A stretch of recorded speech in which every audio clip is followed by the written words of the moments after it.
OTM question of the week. Ian, it is going viral on the internet, so I have to ask you this question.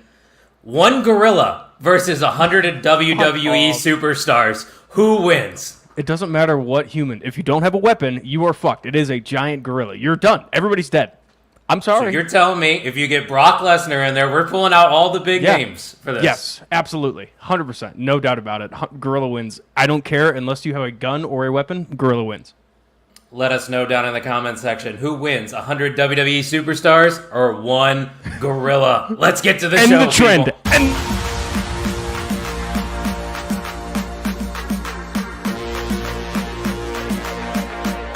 Ladies and gentlemen, turn your speakers up. It's time for the On the Mark Wrestling Podcast. Turn up the bass. A podcast discussing all things AEW and WWE. Oh yeah! Let's meet the hosts. First, a man hailing from the hub city in Indiana. He goes by @TooSweetKyle on Twitter. The host, Kyle Gagliardi. And your co-host, hailing from the valley of Lake Tahoe. He goes by @JimTuck89 on Twitter. Jim Tucker. And last but not least, hailing from the cornfield somewhere in Indiana, the full-time part-timer, Ian Garavaglia. Turn up the bass. Be sure to follow us on Twitter, TikTok, and Instagram @PodOnTheMark.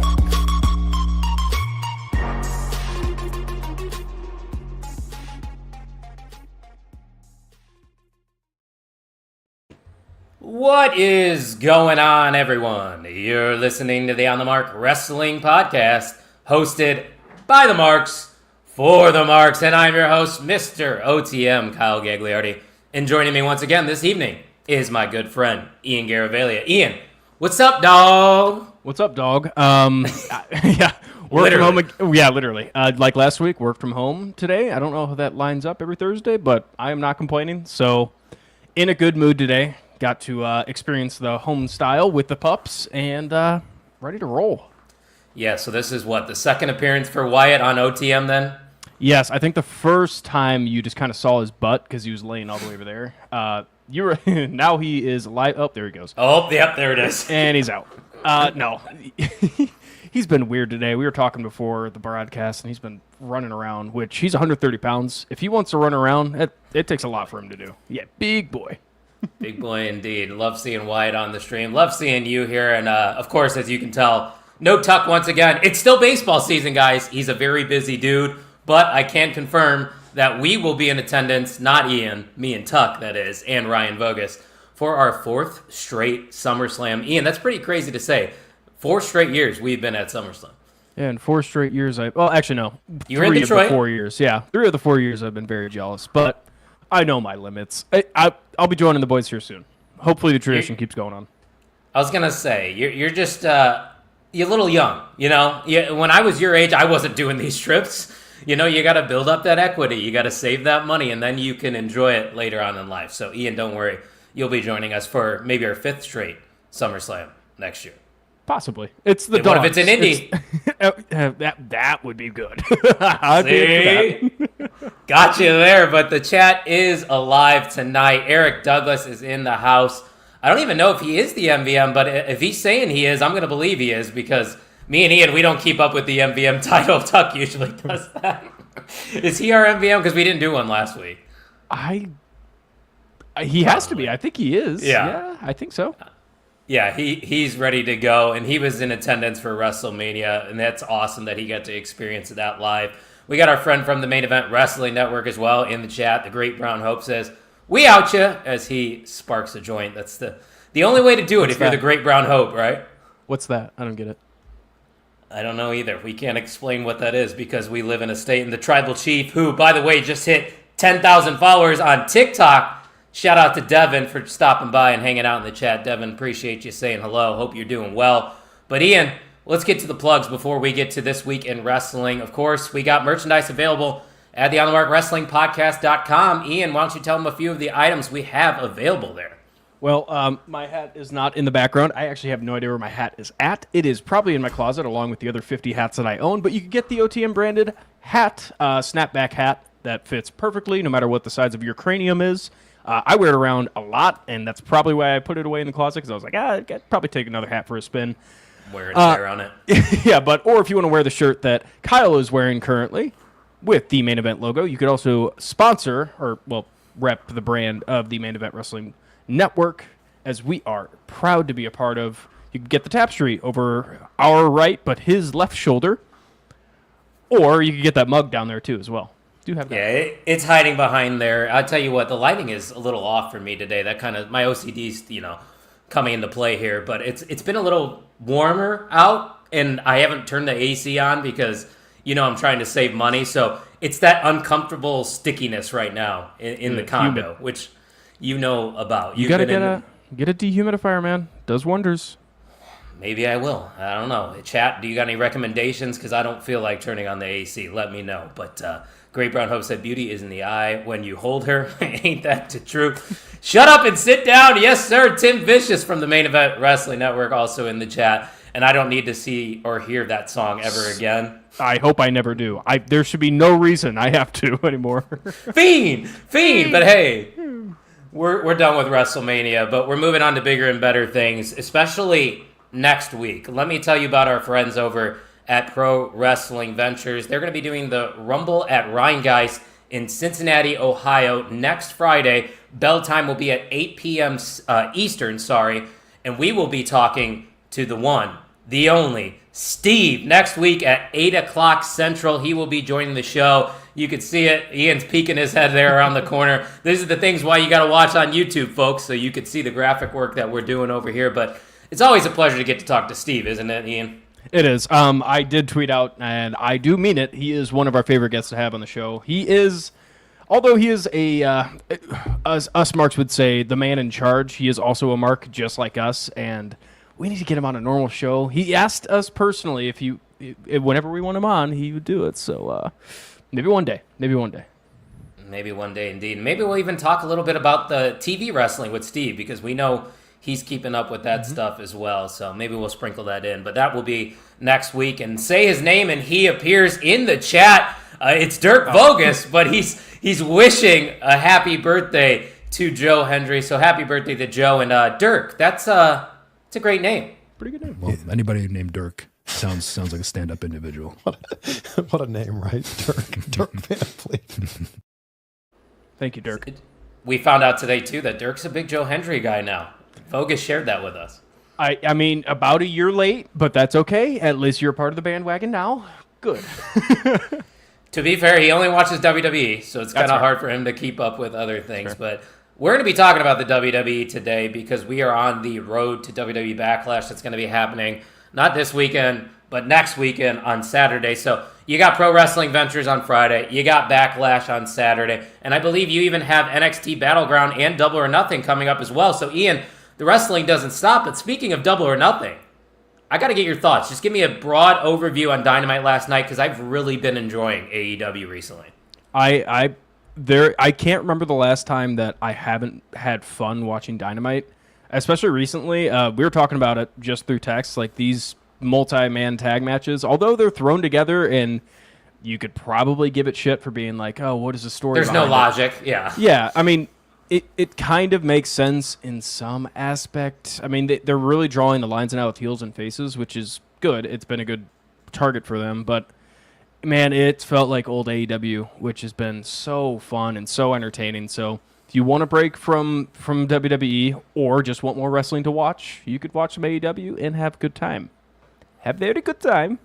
It is a good time right now. And that's saying a lot for me, because I'm a very critical wrestling fan. And there was a period there for about a year or two where AEW wasn't really doing it for me. And we typically don't talk AEW as much as we used to on this show, but I guarantee you we're going to talk about Double or Nothing, because that's one of their biggest shows. But I definitely wanted to highlight some of the stuff that AEW is doing, because we like all wrestling here, right, Ian? It's not just WWE.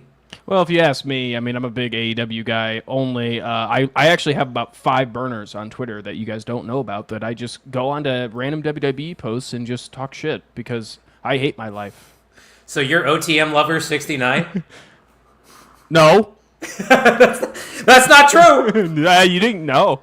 No. No, I swear to God, one of our listeners now is going to create an OTM Lover 69 account Oh, please do, actually. and just tweet shit back to us. I just gave people an idea. I shouldn't have done that. Eric's happy for Liv. Yeah, Liv Morgan got a movie role, I think. Ian, I don't know if you saw that. That's pretty big. Did you see what the movie was? No, I didn't. It was some like cheesy action movie that used to be big in like the 90s, and apparently they're making some reboot of it. I found it hilarious. I think it's good for her. That's awesome. She's getting her foot in the door, but they made it out to be like some giant fucking movie role, and I looked it up and it was not at all. So it's like at the level of the Marine movies, you're saying? Not WWE production. I will give them Okay. that. It is like an actual Hollywood production, but it is not a. Oh shit! That's so cool. I mean, it still is cool. Yeah, it still is. It is. It is very good for Liv. Her Trick Williams is going to be on All American. I don't know if you saw that, but that's pretty cool. I did not see that. Yeah. Oh, and look at that. Our buddy Mike, who's at work. We tried to get Mike on the show. I'm telling you, one day Mike will come on OTM. He said she's got a huge role though, so that's good. She is the main role of this movie. She's the main character. Okay. I don't know what the movie is. Too. I'll find it. He'll do research on the Liv Morgan film that is coming out. But let's talk about SmackDown. Let's go back all the way to last Friday. We don't talk a lot about SmackDown, but some noteworthy stuff was going down last Friday. And one of those things was the former NXT Tag Team Champions, Fraxium, getting the official call-up to Friday Night SmackDown, which I find interesting, Ian. We talked about this on NXT Night Shift on, what direction Fraxium would go if they were to lose those tag team titles and if they would even fit on the main roster. But I tell you what, in that one showing that they've already had, I think they're going to fit in just fine on SmackDown. So how do you feel about Fraxium getting the official call-up? I like it. Everybody knows that I am very limited on my NXT consumption, but when I can watch, I will watch, and Fraxium have been standouts from, the 2.0 days. I think that's when they were put together, 2.0 days. I want to say you're right, or at least maybe the year right after it. Yeah, because I think Frazier came in from NXT UK, I do believe, before UK got shut down. Well, it's another fun fact. Nathan Frazier wrestled a Pro Wrestling Venture show that we were at as Ben Carter. Oh, I do know that name. Duh. Yeah, see? Oh, tough. Isn't that cool? That is cool. Very cool. Because him and Axiom are very talented, and for a masked luchador, Axiom is super entertaining and has some character to him. Mostly because of his social media, because his social media is hilarious. They kind of play into that whole, Fraxium is fine. Yeah, Fraxium is fine, or what kind of fight did you get us in this time? It's very, very funny.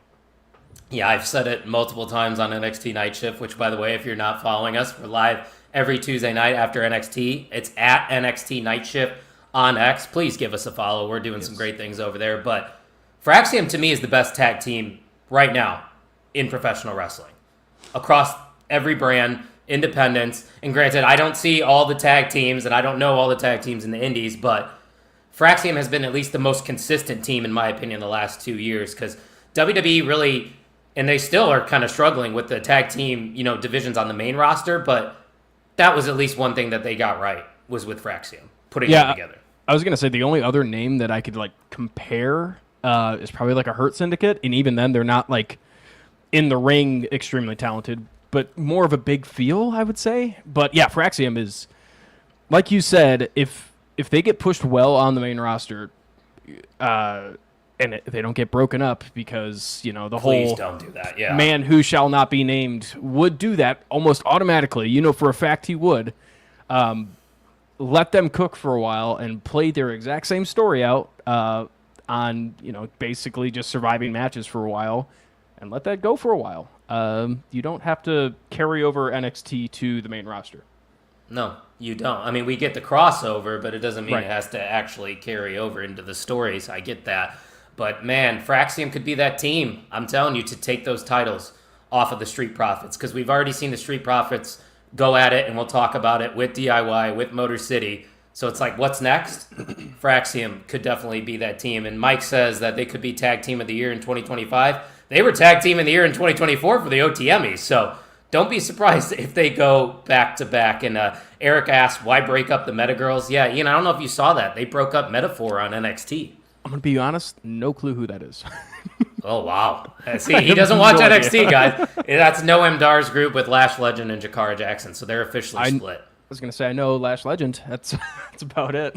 She's the one I think that's getting the singles push because they ended up splitting them up. But it's just unfortunate because they never held women's tag team championships. But best of luck to Metaphor, and congrats to Fraxium for getting that call up. But Fraxium's call up wasn't the only thing of note from SmackDown last week. We have a brand new United States Women's Champion as Zelina Vega, and this is kind of a shocker, I think, defeated Chelsea Green, who was the very first United States Women's Champion, and I thought did a fantastic job making that belt, noteworthy. So, Ian, how do you feel about Zelina Vega winning that title? Because, you know what? Recently, I feel like there hasn't been a lot of steam behind her. So, for me personally, I'm not, too thrilled to see her holding this title.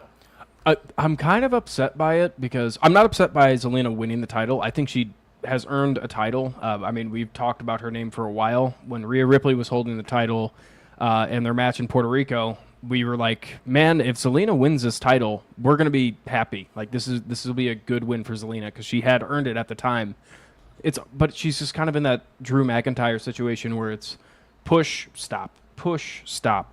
Right. And being name tied to LWO does not do much in the WWE. Sorry, but it doesn't. I'm happy that it happened. I wish it would have had more build to it. I like the surprise scenario of it. I like the situation of it.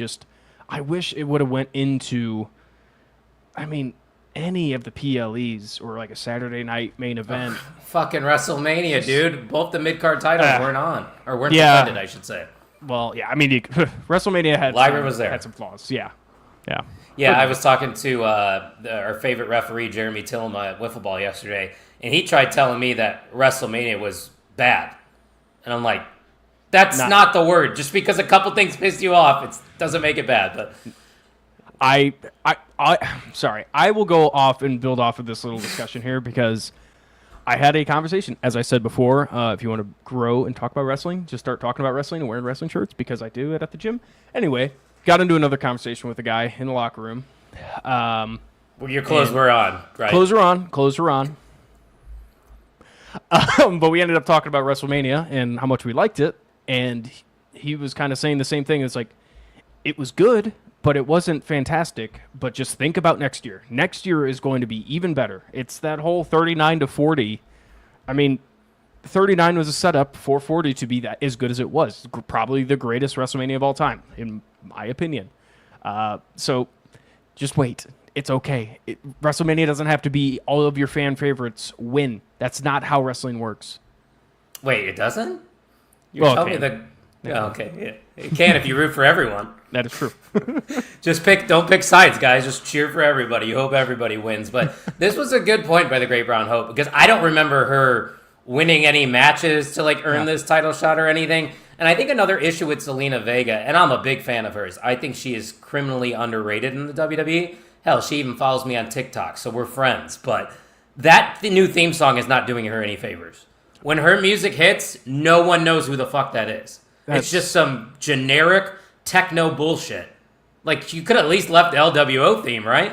I saw something about this. Again, I'll call it a little discussion here because it rang another bell. Swerve Strickland just had his new theme, I guess. What is it? Titantron video? Yeah. And everyone's freaking out about it. And it's nothing special. It's just different other than just saying Swerve Strickland. And then with pulsating colors Whose or house? something Yeah. that. Yeah.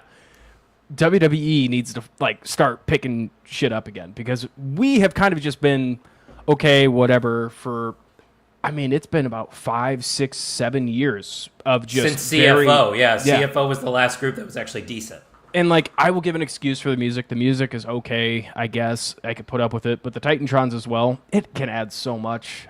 So I know you're listening. Yeah, I know you're listening WWE, obviously, to this podcast. So fucking be better.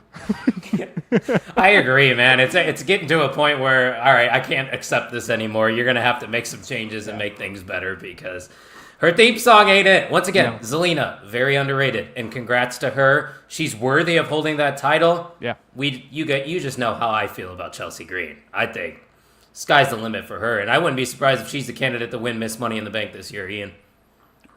Ooh. Okay, I would say yes, other than the fact I saw the SmackDown women's roster. They've got like 7 girls on that roster. Naomi. And maybe 3 of them could contend for that title. So as much as I would love that and how entertaining that would be, I don't know. I don't know if they have the soldiers for it. I think it'll be more of an NXT kind of option. Well, they do have Roxanne? a draft coming up. Roxanne. Apparently they do have a draft coming up, but the report that I saw today was WWE is planning on a draft some point this year.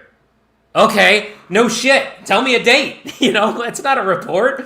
You can't just tell us basic information. Hey, Ian, WWE will have a Survivor Series this year. Really?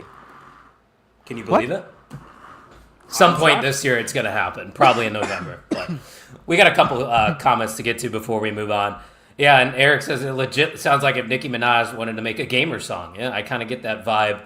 And Great Brown Hope is right. Aleister Black came back, and he still has his CFO theme, which we're going to talk about that, I believe, here in just a minute.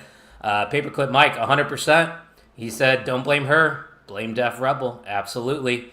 Great Brown Hope says Nicki Minaj once made entrance music for Victoria when she was in WWE. I had no idea. No clue. Interesting. That's probably a good pick too. Would you agree? Eric said Yeah, Roxanne could win Money in the Bank. I think if any NXT women that is coming up, I think she would be the one to win it. Yeah, I think she needs it more than like a Julia, so to say. If you're calling up Julia, I think she would be just fine without it. But exactly, Tim. He said WWE planning a draft. Other news, breaking news. Grass is green. Let's move on. Yeah. Well, sometimes it's not green. Yeah, I was gonna say. No. We finally got some rain today, so it might be green now, but it was definitely very brown at the Leroy compound last night, as you know what I mean. The grass is green, can confirm. Yeah, you've been smoking it, so you would know.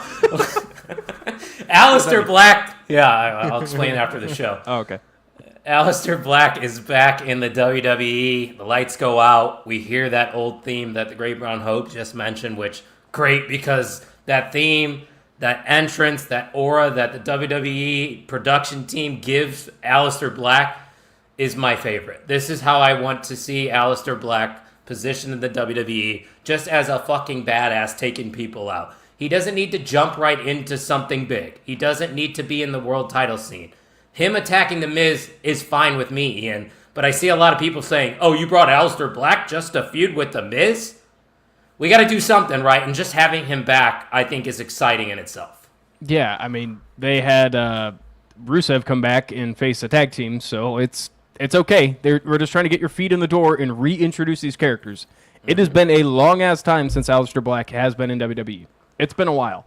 So to marks like us, it feels like it was just yesterday he was in WWE, and we want the same exact push that he was going on, or didn't go on. We want that to resume. That's not going to happen. You have to rebuild all of the new fans that have just come in from the Netflix deal, from the recent growth, from the Cody Rhodes. All of those new fans need to know who Aleister Black is. They're not just going to be Aleister Black for the world title right away. It's not an AEW. You can't do that with WWE. AEW is much different. Ian, you took the words out of my mouth. I have nothing to add because you said, oh, that's good. But I also agree with what the Great Brown Hope's saying. He's like, even if he does feud with The Miz, WrestleMania main eventer, former world heavyweight champion. He won at WrestleMania main event. Oh, yeah, that's right. He won that WrestleMania 2027. I think it was that main event, yeah. But, let's... Tim says, did anyone else notice that Rusev returned on Rusev Day? I did notice that. Did you notice? I did, and I also noticed his little promo in the back. It sounds like he's trying to bring the Redeemer, which he tried to do in AEW, which didn't work. Looks like he's trying to do it in WWE. So I am interested. I am intrigued. I think we all are, because the Redeemer was nice for a brief period in AEW, but then like you talked about earlier with some WWE things, the stop and start pushes kind of ruined it, and the injury to Rusev probably ruined things as well. But one more comment here from the Great Brown Hope. He said, I just so happened to be wearing my Roof Save Day shirt too that day. Look at that. Wonder if he got it with the WWE Shop affiliate code that we never promote anymore because Kyle doesn't want to add it to his taxes. Ooh. I just don't want extra TurboTax work when the tax day rolls around. And to be fair, we weren't making much money from it, but we still can say that, Ian. We're a WWE Shop affiliate. That's true, as am I still a Twitch affiliate, so. Ooh, look at you making about moves. 4 years ago. Eric asked, is Rusev the longest reigning TNT champion? I don't think so, but maybe you're right, Eric. Darby. That would make more sense. I feel like Darby held that title for a pretty long. Tim said, you only have to add it to your taxes if you get caught. Just ask Ric Flair. Tim, you could also ask the situation from Jersey Shore. He got caught by the tax guy, and you don't want that smoke. But we wanted the smoke in the main event of SmackDown because the Street Profits, DIY, and Motor City Machine Guns put on an absolute banger. Match of the year candidate for sure, and arguably one of the greatest TLC matches of all time, in my personal opinion. Now, Ian, I know you weren't watching live, but did you get a chance to watch back this match? And just tell me how you're feeling after watching that, because they gave these guys a lot of time to do shit. Yeah, that was probably my biggest takeaway. They killed it. That was an awesome match. Watching it back, probably watching it live would be, I didn't do myself justice watching it live because I wasn't in the ebbs and flows of SmackDown. Just watching it by myself right after work, so I'm a little bit tired, but I'm trying to watch it. I noticed a lot of like small things that were like, damn it, that kind of sucks, that didn't happen, or he slipped here. But overall, like the premise of the match was really, really cool, really well put together. I had no idea who was going to win the match because I had avoided all spoilers from SmackDown. I got all the way up to the main event last Friday before I passed out, so I didn't get to watch it fully. The crowd was awesome. The prosthetic leg segment was awesome. When are you ever going to see that? I was going to say, that was the only thing I did see on Twitter beforehand, so I knew that was coming. I didn't know when, but that was extremely entertaining. Yeah. And I think every single tag team, like, there's no tag team other than, like, the Street Profits winning the title that was like, holy shit, they shined during that match. I think the Street Profits proved themselves because everyone knows who DIY is. DIY, both of those guys absolutely fucking killed that match. Gargano, your boy. Gargano was the star, in my opinion. He was the workhorse on that entire match. Went through a shit ton of chairs, tables, whatever.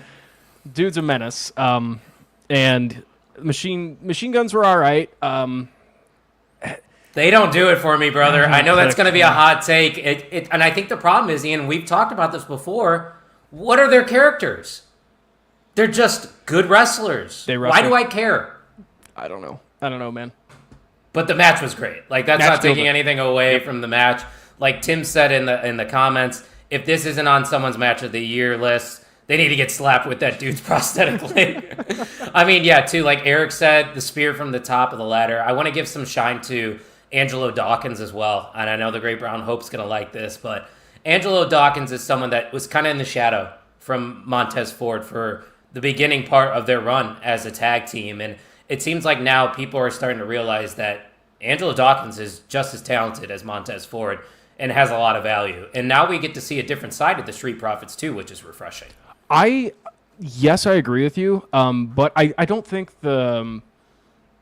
as fans, us seeing Montez Ford as better than Angelo Dawkins wasn't a far stretch by any imagination. Obviously, the character was there, but Montez Ford is extremely athletic, and he adjusted very well to WWE.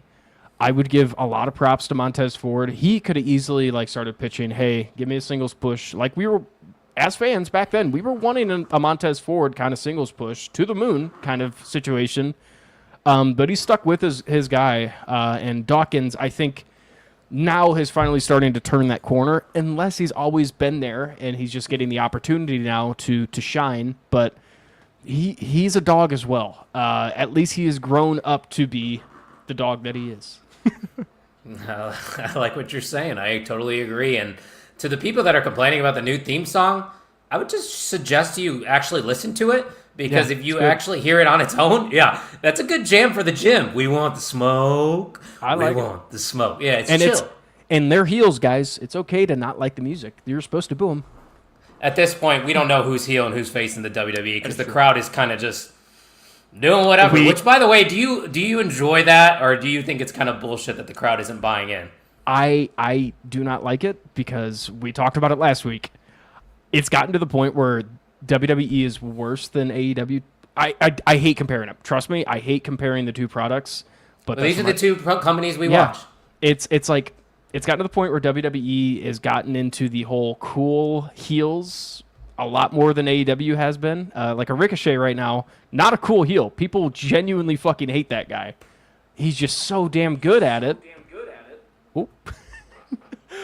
He's just so damn good at being a heel and getting boos without getting cheers. So, yeah, WWE is, especially with like a John Cena right now, people are kind of loving him as a heel, and it's kind of teetering on that tweener stage. Seth Rollins, who should be having the biggest heel reactions in the world, are still getting the fucking, whoa. That's not what we want. We are done with that shit. Dude, just change his theme song.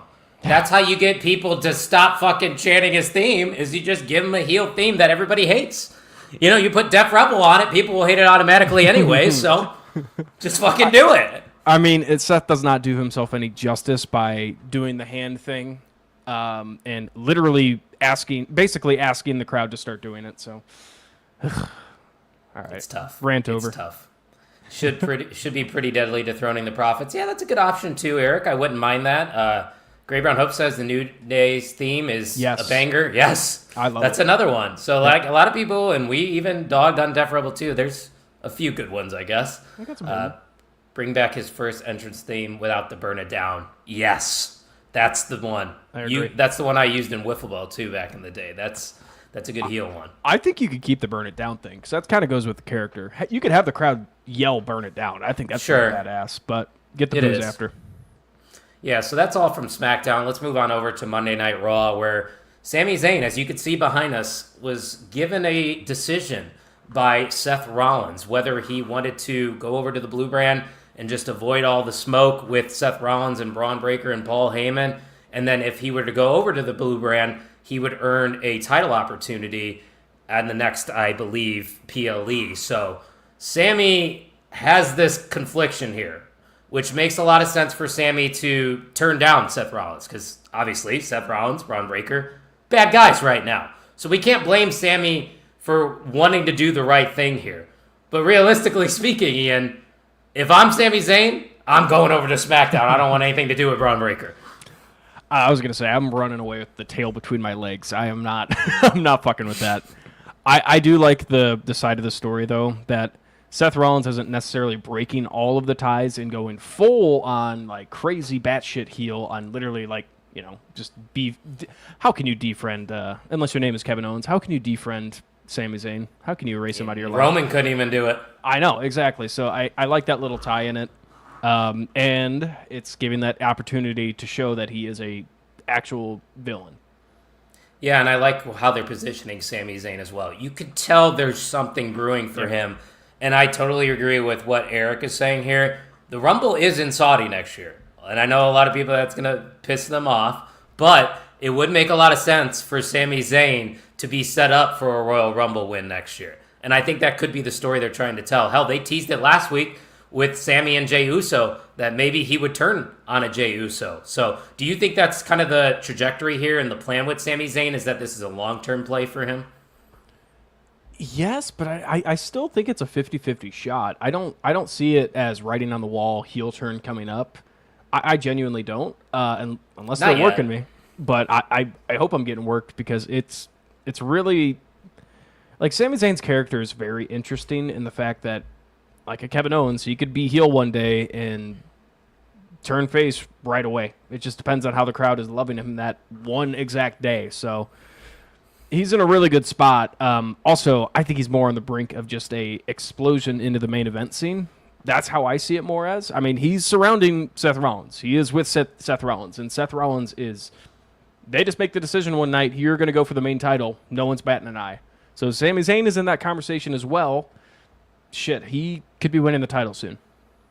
I think he's going to, Ian. I think that's really what the long-term play is going to be here with Sami Zayn. And Great Brown Hope, I agree with you once again. I can't believe I'm saying it, man. I've been agreeing with Great Brown Hope a lot tonight, but Sami made the wrong decision again. Karrion Kross was right. And that's another thing, man. This Karrion Kross stuff, you don't see everything that he's doing on screen, but that's another guy that I think is in a prime position for a push in 2025. Is that something you'd be interested in? Oh, yeah.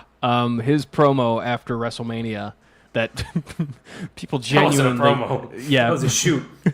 I don't know, dude. I find it awesome. I hope that this was the movement the whole time and letting Karrion Kross kind of play it off as, what we see all the time with WWE talent on, I don't get booked, but usually that talk comes after they're gone. So it's a really, really interesting story they could be building, kind of like a CM Punk-esque back in the good old days. Yeah, that makes a lot of sense. Eric's comment, Braun is terrifying enough without him being pissed off, and that's an excellent point. And Great Brown Hope goes on to say, look at the New Day. They listened to Cross, and now they're the World Tag Team Champions. It's true. So there you go. Karrion Kross is going to become I don't want to make that prediction. Hold on. Let me temper my expectations. Karrion Kross will win a mid-card title this year. Yeah. Yes or no? Yes. I don't know. I part of my brain wants to say it's either big title or no title. That's how my brain's going right now. And to be fair, maybe his character works so strong, he's just a guy that doesn't need a Drew title, McIntyre. Literally like a Drew McIntyre. So obviously Sami said no deal at the end of the show. He got curb stomped. So I would assume that maybe at Backlash we're going to get a match between Seth Rollins and Sami Zayn. Is that your guess as well? I think that's where it's heading. I do. And again, I don't think Sami Zayn's coming out on top there, but no, it's opening the door more for a, some kind of character development for Sami Zayn, which I think he is not overdue, but I think he's due for. But a tweak.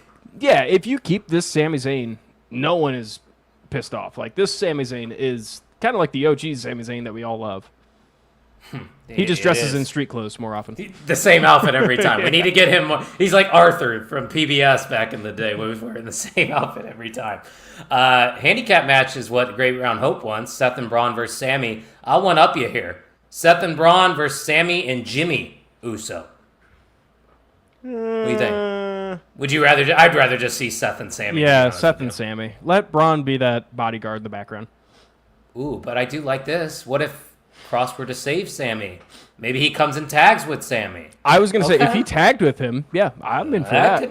Okay, Gray Brown Hope, you're cooking down there. I like it. Love to see it. Other things from Monday Night Raw, though. Let's talk about the fact that we are getting an influx of NXT women that have been featured on the Monday Night Raw the past couple weeks. You got Stephanie Vaquer, who had a match with Ivy Nile this week. Of course, you got Roxanne Perez and Julia, who are now a new pair, it seems. So you can tell, Ian, that Triple H doesn't want Shawn Michaels to hold on to those women that much longer.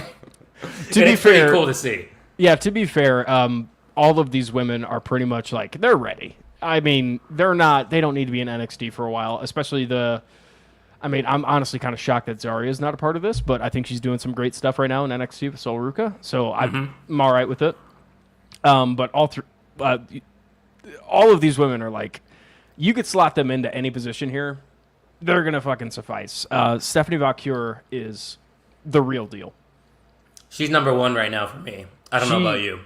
She's legit. Number one for me out of the NXT women? Yes. No, I'm talking about all the women in the world. I think she's the greatest women's wrestler. It's Rhea. It's Rhea. I'm talking in ring. I'm the whole package. I still think it's Stephanie. Rhea Ripley's so fucking good. It's close. It's debatable. I mean, yeah, Rhea, Bianca would be in that conversation. We could have an episode all about that. But I just wanted to touch on this because as somebody that talks about NXT on a weekly basis, I wanted to give shine to those women because they are going to take over the main roster very, very soon. So get used to those names.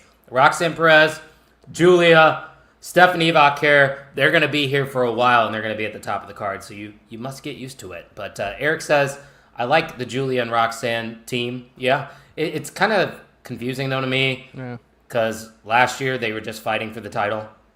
Like, I was at the first show on the CW in Chicago. That was the main event. Or not the main event. It was the match that kicked off the show. It was Julia versus Roxanne, and now they're together. I was going to say, I could build off that in a non-biased viewpoint. Again, I don't know much about NXT. Didn't really watch that NXT and while they were fighting for that title. And even now, when they're thrown together, it's like, okay. I know Roxanne Perez is really fucking good on her own. So that's kind of where I'm like, dang it, that kind of sucks. But she's so young. She'll have a singles push at some point. But I kind of wish it was more Roxanne on her own. Julia, I'm not huge on. And I might get killed for that, but I'm not huge on Julia. Give it time. I think she'll come around on you. I just think you're not used to her quite yet. That's fair. And to be fair, she really hasn't even solidified one single character for a long period of time in NXT. She already went from being a babyface for a couple months and now is a heel. So let it play out. Then maybe you'll change your opinion on her because I think she's got a lot of potential as well. But let's talk about the fact that we're going to be having a world title match between a YouTuber and a guy that can't wrestle, according to the internet. Jey Uso versus Logan Paul. Looks like that's going to be happening in the near future. I don't know if they made it official. Yes. They did make it official? Yeah. Okay, so it will be happening at Backlash. And there is a lot of backlash for this match even happening, Ian, but I'll tell you this. Every new champion needs to beat someone in their first title defense. Why not make it the person that everybody hates and you're not going to get a cheap cheer out of the crowd from? Logan Paul's the perfect first opponent for Jey Uso. I said it. Here's the thing that's hilarious about this whole situation, and you could say it about a lot of different wrestlers, kind of like a Ricochet-esque situation. People hate Logan Paul because he's really fucking good at his job, but people hate him claiming that he's not good at his job, even though them hating Logan Paul means that he's good at his job.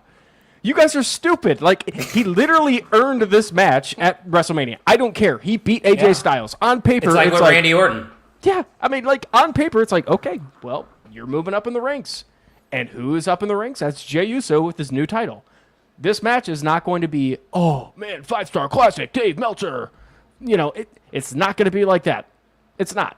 Not all wrestling's like that. Yeah. It's going to get a lot of people to watch the product. It's going to get a lot of people watching Jey Uso retain his title. It's going to get a lot of people watching Logan Paul wrestle and hate him as much as people hate him outside of the company. They could hate him on the inside, too, while he makes a shit ton of money and grows the product. I love a fired up Ian. I didn't know we were going to get it tonight, but we got it, boys, so that's awesome. But he's speaking facts. This is only going to do good for Jey Uso. More people are going to get behind him because nobody and their mother wants to see Logan Paul holding that world title. And I'll tell you right here, right now, there is a 0% chance, that Logan Paul wins that title. I saw people trying to hypothetically book him as a world champion going into SummerSlam. There's no way. You're not going to end Jey Uso's reign after you told that entire story with Gunther for months and have it culminate at the biggest stage of them all to lose to Logan Paul at WWE Backlash. Yeah. Like, come on. What are we doing?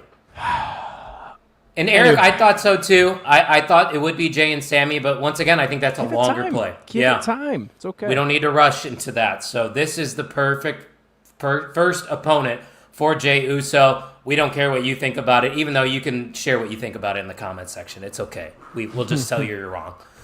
Tim said, I'm sitting here flabbergasted over how the IWC is going on about Logan getting a title shot now and didn't bat an eye when he won a title shot against Roman. It's true. You know what I did, people? I got off wrestling Twitter. I'm happy. I just kind of sit back and watch and laugh. And just retweet whenever you need to. Oh, yeah. Exactly. Whenever the boss asks for retweets, you better give the boss what he wants. Yes, sir. And Eric, I know what you're referencing. I think it's from when he was over in Japan, if I'm not mistaken, on YouTube. Yes. Eric, I will say this. We all my personal I think he is an absolute piece of shit. Like, genuinely, I cannot stand Logan Paul as a human being. I hate how good he is in the ring. It's just a good thing. If he's doing okay backstage and not hating, making other wrestlers hate him being there, I see no harm. Because I watch wrestling. I don't really care what they do on the outside of the ring because it doesn't affect the product. Hey, what he did on the outside of the ring, he had 2 people from Love on the Spectrum on his podcast this week. So He's working with people with autism too, people. He's not that bad of a guy. And granted, he's probably doing it because He's getting a lot of money for it, but Yeah. I'm going to stop defending Logan Paul because I'm not a Logan Paul fan. I'm just giving you You're a Logan Paul defender. There's reasons to this shit. Once again, I'm going to preface this. When I give my takes and everything, not all of it is what I want. I just think through the WWE lens. I'm trying to predict what the WWE is going to do. And I try to think the way that they have programmed the audience for decades on decades. And maybe that's, a bad thing that I think that way because I'm a mark. But hey, that's why we have this podcast, right? Well, we are on the mark. Always. OTM greater than the fake OTM in Amen. NXT. Who? Couple more things I want to talk about. Yeah, who? It's just Jada Parker now. The man versus Lyra has been set up for Backlash, and holy shit, what a heel promo. To go back to your point, though, with Seth Rollins, Becky Lynch is another person that needs a new theme song now that she's a heel, because the fans are still going to get excited every time that music hits. But regardless, the promo from Becky was fantastic. And we saw a different side to Lyra Valkyria, which I know you've wanted to see Bird Lady spread her wings. Yes. I think she spread her wings on Monday Night Raw this week. Yeah, this is something the women's roster has needed for a while. Like, as much as Rhea Ripley and Bianca felt like it was pretty like emotionally charged, it's got nothing on this build already. Becky Lynch is an awesome fucking heel. That promo was awesome, and it felt heartfelt, which it probably was. It was probably like winging it kind of promo. Pent-up frustrations, yeah. Yeah, and that happens. And as long as that's used for the right thing and it's selling the match, hey, by the way, Tiffany and Charlotte probably should watch this feud and how it's being built and the promos that are being taught, because this is how you do it. As much as I'm a fan of Lyra, I my opinions on Becky and the man gimmick specifically. Yes, I agree. But I hated the man gimmick. I hated it for a long time. Not when it first started, but it got old for me really quickly. And I'm excited to watch the man wrestle now, because this heel side of her, it's more fitting than a forced face. If that makes any sense. And I totally agree with you. Like, I wasn't over the man, but I was starting to get a little fatigued with the gimmick. I wasn't like clamoring for her to completely change, but now that I'm seeing this new presentation of Becky Lynch, I'm like, yeah, this is the Becky Lynch that is in the Mount Rushmore conversations. This is why she is called the man. And this is going to sound like a crazy comparison, but Becky Lynch is kind of like the Stone Cold Steve Austin of the women's division. Like, she's very polarizing at times. Yeah. She's got the crowd support behind her. She had that man moment, just like Austin 316 when Nia Jax actually made her bleed. That put her on the map. Yeah. And she main evented WrestleMania and won the title. This feud is going to do so much for Lyra Valkyria. Oh. And the reason I say that Becky should win, it goes back to what I was saying with Tiffany and Charlotte, which they're obviously not doing, is that you have Lyra go back on the chase for the entire summer, and you culminate that at SummerSlam, and she wins it back over a heel Becky. Made superstar right there, Ian. Yeah, already. I mean, you brought it up. Her promo work, Lyra's promo work has been okay. Like, it's all right. She's just really good in the ring. She's been I will say, yeah. So the Great Brown Hope says Lyra's got to win this one, even if it's with shenanigans. She cannot afford to drop the title belt now. I think Lyra needs to stay away from shenanigans completely. If she wants to be, if they want this Lyra character to be a straight up like awesome wrestler, like she's got the blueprint of being one of those kind of fan favorites. They're going to try to. She's always going to try to do right, try to win the match. Kind of like a Sami Zayn approach. Yeah. Then you need to keep her away from any kind of shenanigans whatsoever, unless that's a part of the actual what the title match is, like what kind of match type it is. Right. Yeah, I mean, just with the promo that we saw from Lyra as well, and Becky, the two of them killed it.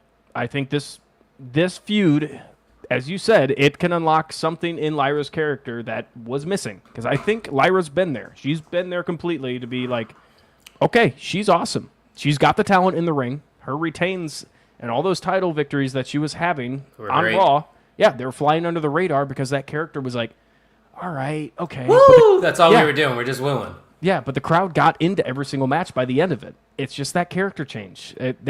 Wrestlers say it all the time. It's got to be that one moment, or like a Swerve Strickland. Swerve with Hangman Adam Page. Swerve was all right. Everyone was like, yeah, we respect him. He's pretty good. I love that comparison. But now Swerve, after the Hangman match and that feud, holy fuck, he is a superstar. That's a good comp right there. Like, Swerve Hangman is kind of like this vibe that we got going on between Becky and Lyra. And maybe it can reach those levels if you were to have Becky Lynch win that title at Backlash. You know what's going to happen? Becky's going to burn down Lyra's birdhouse. That's what's going to happen. No, she should just take a baseball bat and start swinging at it like bench warmers when they were at the mailboxes. That's what I want to see. Now, I swear to God, if that happens, we know the WWE is listening to this podcast. Because that's honestly a great idea. That'd be funny. Eric asked, would you like to see Darby be the person to dethrone Moxley? I said yes, and I was clamoring for that before he went to Mount Everest. But now that he's been off TV for months on end, I don't care anymore, Ian. What's your answer to his question here? I Darby or Ospreay? Ospreay. I think Darby's been away for way too long to just have him be thrown back in there. I do like what they have going on with Samoa Joe. I'll say that. I love Samoa Joe is one guy that I didn't even think about as a face of kind of the AEW faces, I guess. Yeah. Dude's a badass, obviously, and he keeps choking Moxley out. He's not going to win the title. I'm sorry. No. But I like this build, and I'm excited to watch the match next week. Me First too. time in a while I've been excited for a Moxley match. I think it's in 2 weeks, by the way, because it's happening in Chicago. Next week, And it's because it's beach break. Oh, maybe you're right then. Let me look it I up. thought for some reason it was in 2 weeks because I was debating on going to it, but I'm dog sitting that week because my parents are going on vacation. Which, by the way, Mom, if you're watching this, screw you for being selfish because I could have gone to Backlash and I could have gone to Dynamite, but I have to watch Jordy. You're lucky I like golden retrievers. What'd you find, Ian? Me too. It is. Yeah, you're right. 2 weeks away. 2 weeks. Right. Yeah. Yeah, so that's in Chicago, Steel Cage. Whew, that's going to be a lot of fun. I love the Ops, by the way. I know we're just going off They're tangents. awesome. Yeah, they're awesome. The Ops are fun. I wish their theme music would be played better over the TV speakers. It's a good theme song. Like, if you listen to it, like, on stereo, it's a really good theme song. It should work, but there's so much echo going on through the TV mics that it just sounds awful. But it's a good song.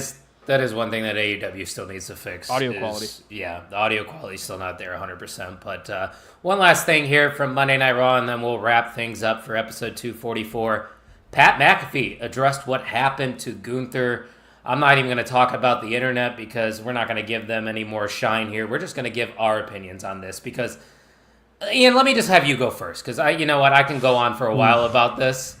Give me your thoughts here because I thought personally that Pat cut a really solid promo here. I think he did cut a good promo. I'm kind of upset. Like, I'm not upset about the match actually happening. I think it's going to be a really fun match. I love Pat McAfee. Obviously, you know. Yeah, it's my neighbor, so I can't hate him. But, no, Pat McAfee, the promo is really good. I just wish the direction they chose was Pat McAfee's a little older. I wish it was more of they keep the...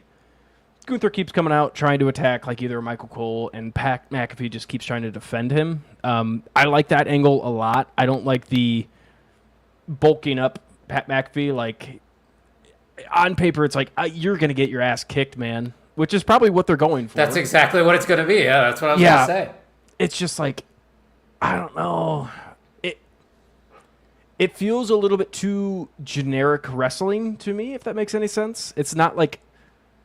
doesn't feel emotionally charged, which is kind of crazy to say after Pat McAfee's promo. I was going to say that was one of the more emotionally charged promos we've gotten from anyone on the WWE in years. I genuinely think Pat McAfee can cut a promo better than half the roster right now. Oh, yeah, absolutely. Obviously. I mean, just watching his show, he cuts promos on there, and they're awesome. But and like the great Brown Hope said, it probably is a way to write Pat off TV for a couple weeks. Yeah. And I'm not going to call him a part-timer. Even though he technically is.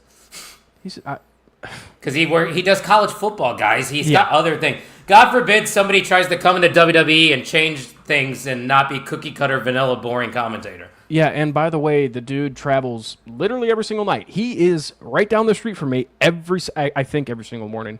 There could be a couple days off throughout the week for the McAfee show. Yeah, they travel a lot.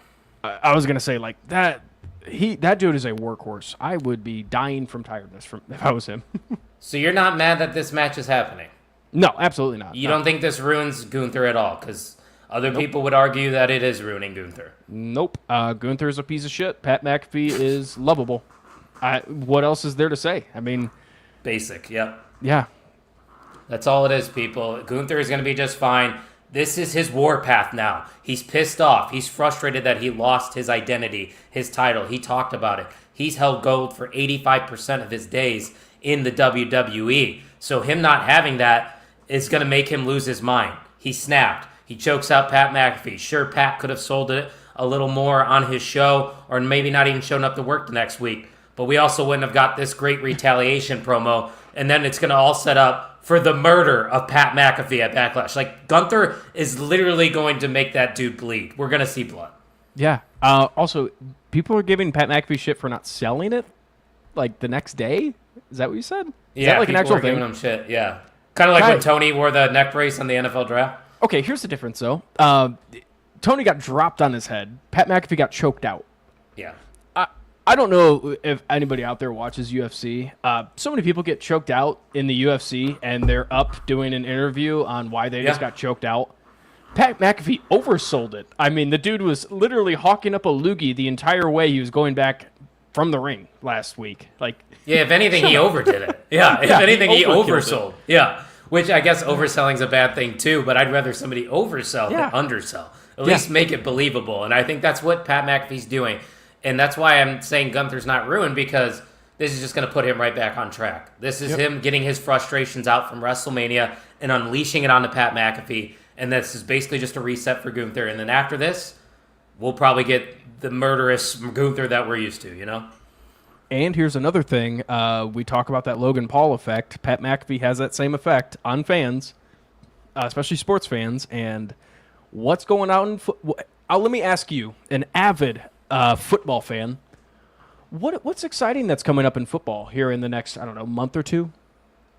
That's coming up in football? Nothing. Exactly. What are those football fans going to do when they start seeing Pat McAfee's going to be in the ring on Peacock, and you could watch it for free? Well, unless you just buy Peacock for $7. The amount of people Pat McAfee could draw in just by cutting promos on the McAfee show about this match, and all these football fans, which football is, I think, the second biggest sport. It's king. In America, especially in the U.S. King. Yeah, it's king. There are a lot of fans there that would literally kill if it meant saving Pat McAfee. They're going to watch. So that's the thing that people don't realize, because everybody on the IWC is just in your own little bubble. Yeah. There's a reason we're called the vocal minority, and I'm lumping us in that as well, because we are internet wrestling fans. There is a mainstream audience that is just watching TV and is not talking about wrestling online and is enjoying stuff and wants to see people like Logan Paul. They want to see Pat McAfee, Travis Scott, Bad Bunny. It's not always about, and especially in the WWE, it's not always about the in-ring wrestling. They're creating moments, they're telling stories, and they're making money, Ian. That's what they're doing. Another thing I could add on to that. And yes, Eric, sorry to cut you off to answer his question. Yes, a couple times. You had a cough anyway, so it worked. Yes, I did. Another thing about that, I don't know if you remember the YouTube boxing days. I know you're not huge into YouTube, but the YouTube boxing days, no one was watching boxing. I was not in the inner circle of boxing watching, I loved to watch, so-and-so fight whoever across the seas. Like, you could draw that same comparison to the YouTube boxing scene that was drawing in record numbers and arguably saved boxing from going into nothingness. You could say the same about wrestling. WWE bringing people in like Bad Bunny, Logan Paul, Pat McAfee. We're just kind of preaching the same exact thing that we've been saying. It's drawing in so many people. So wrestling's for everyone. Yeah. Get used to it. And it is mainstream. It is mainstream now. It's a TKO company. They're going to lean into the mainstream of it all. And if you don't like it, I have a solution for you guys. Now, hear me out. Just turn it off. What? No. If you're not not to complain about it. Ian, if the St. Louis Cardinals allow back-to-back grand slams in consecutive innings, do you think I'm going to keep watching the game? No. I'm going to say no. Exactly. That's my point. If something pisses you off, like the St. Louis Cardinals do to me, you turn off the TV a lot. Did they actually do that today? No, but they lost after a rain shocked. delay. But we won the doubleheader yesterday. We had that. but we lost today, and I don't want to talk about it anymore. So, you know what? Let's just get to the end of the show, which we have to award the MVM title. And Ian, I'm going to need you to run into that private chat real quick because I have a recommendation on who I think she'll win, but it's pretty easy because there was mainly just two guys going at it. A one-on-one fight in our chat tonight for the MVM title. It was the current MVM, Eric Douglas, going up against one of the greatest MVMs of all time, the Great Brown Hope. And of course, Tim was here. I want to give some love to Tim. Yep. He said, "Turn it off if you don't like it." Show gasp. That is wild and far-fetched idea. Tim, I still love you, even though you're not going to win, because we have an new MVM of the On the Mark Wrestling podcast. It's the Great Brown Hope. What was that hand signal you just did there? What was that? Oh, hell yeah. Oh, okay. Yeah. I get it now. That was my twist on it. You see that? Yeah. No, it was we say it, it's quality or quality over quantity. Eric Douglas won in the quantity department, but Great Brown Hope had some zingers that got us talking and got me heated. So we got two Ian rants tonight because of the Great Brown Hope. I'm sorry, Eric. I'm sweating because I was getting angry. So that means it was probably a good show, I think. That was my favorite Ian I think we've ever got.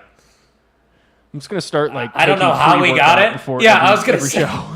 What did we do different? Because this show, honestly, going into it beforehand, I was like, it's gonna be a doozy of a show. I'm really not that excited.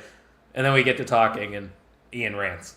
Yeah, I like ranting every now and then. I was bottling up a lot because post WrestleMania, IWC is a fucking joke.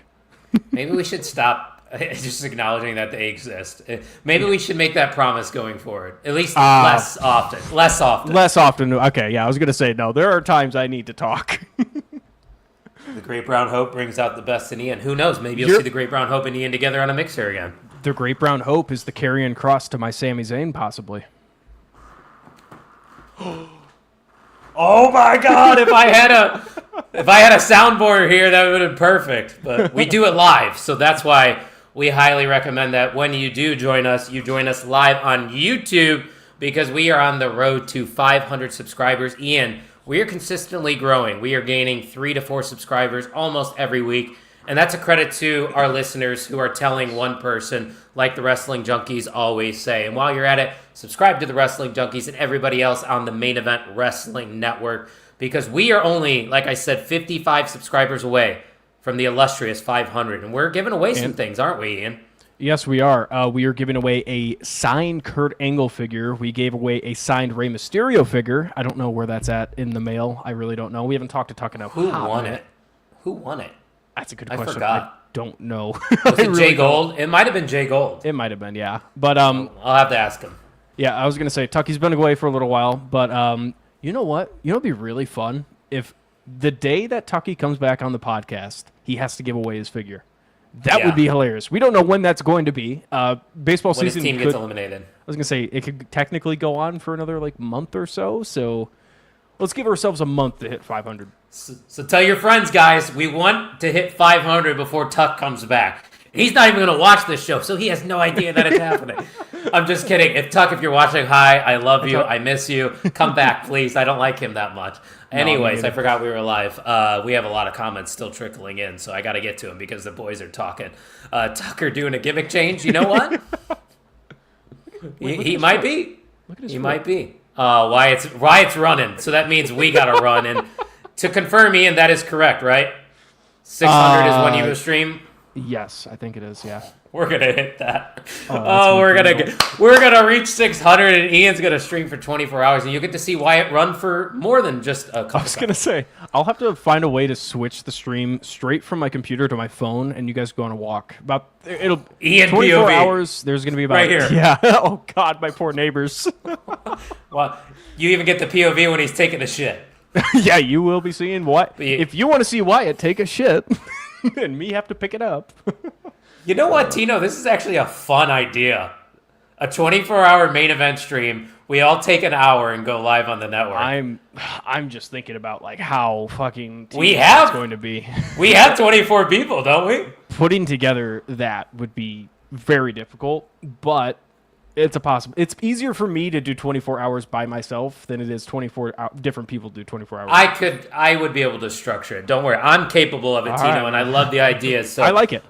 Tino's trying to make main event moves. So if you like Tino, you like us, make sure you're following us on our socials at Pod on the Mark and at main event _net. Ian, onthemarkwrestlingpodcast.com. What's going on over there?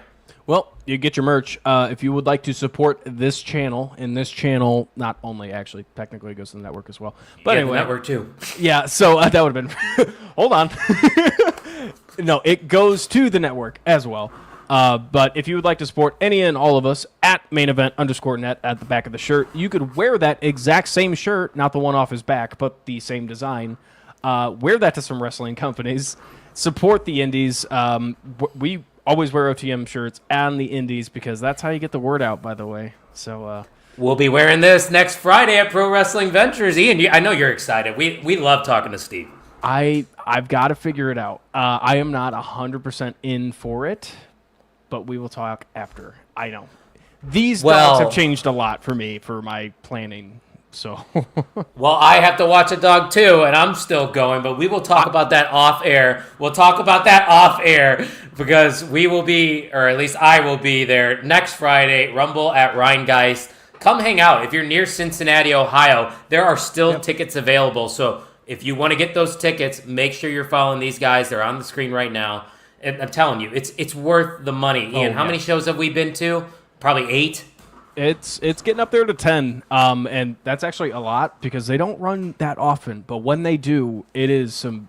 Steve, tune in next week because Steve's mind from the booking perspective is awesome, and it makes so much sense because every single show is a banger. And the dude loves wrestling. He wants to see really good wrestling in the ring and really good wrestling only.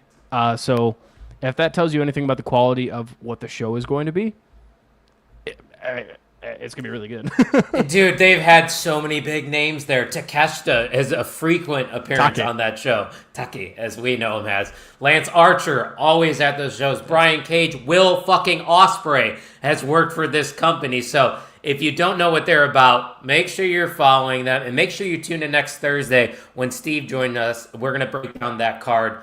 It's going to be a phenomenal time. But I think that's all we got for him, guys. So thank you for listening to the On the Mark Wrestling Podcast.